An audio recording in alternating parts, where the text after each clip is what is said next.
Hello and welcome to episode 7 of Planet Progress. I am your host today, Alex Olson. In this episode, we'll be going over one of the most popular pieces of technological equipment known today, the personal computer.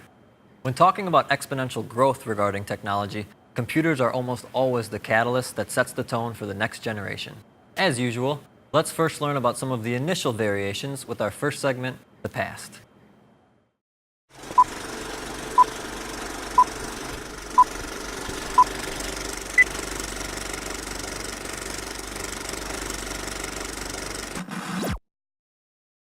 When most people think of the very first computer, they might think of the very first Macintosh or IBM computer. The first, however, was the Altair 8800 and was designed in 1975 by a company called MITS. Shortly after this, Bill Gates wrote a basic compiler for the Altair and started Microsoft. Just a year later, in 1976, Steve Jobs released the Apple I, which was also a kit computer.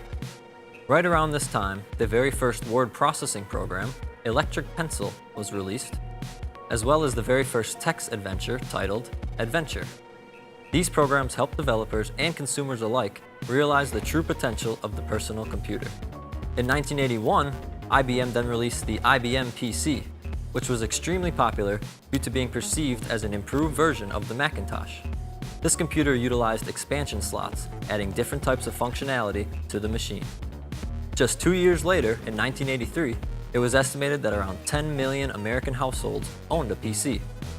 This is also about when the term PC stopped being solely used as a reference to personal computer and was actually used to refer to IBM-specific computers only. Computers then began quickly becoming both smaller and more powerful. A combination of both high demand and high potential have made the computer what it is today. Let's learn more about these remarkable machines with our next segment, the present.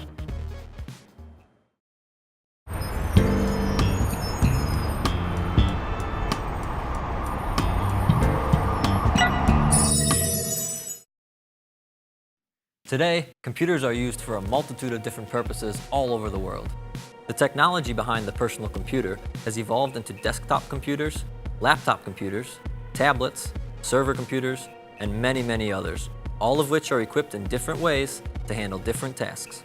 The internet has also played a large role in computers evolving into what they are today. The free flow of information provided online continues to exponentially expand the possibilities of the personal computer. We see people using computers to play, to work, to learn, and even communicate. Popular operating systems include Windows, Macintosh, and Linux, which all offer different functionalities and graphical interfaces. Today, computers can be designed to fit just about any need. As computing power continues to grow, so do the ideas behind its application. Let's find out what new ideas we might see in our final segment, the future.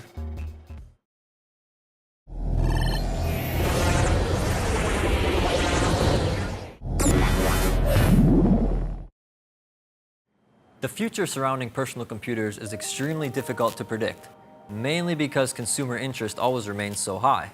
We continue to see growth in the quality of media used on computers, and this growth directly translates to a continued increase in the power and functionality of the computer itself. Processing technology has slowed for the time being, but still continues to evolve. RAM RPM also continues to increase, which refers to its efficiency. Hard drives are making the switch over from spinning hard drives to solid-state drives, which provide greater stability and speed. Gaming also plays a large role in the evolution of the computer due to being such a large market. There seems to be an increased interest in virtual reality, which of course requires more computer power than ever before. The strides we are seeing made today are truly amazing. We are living in a time where we are very fortunate to see this ridiculously fast evolution of technology unfold right before our eyes. Thank you for watching this episode on the personal computer. I'm Alex Olson, and we'll see you next time, here on Planet Progress.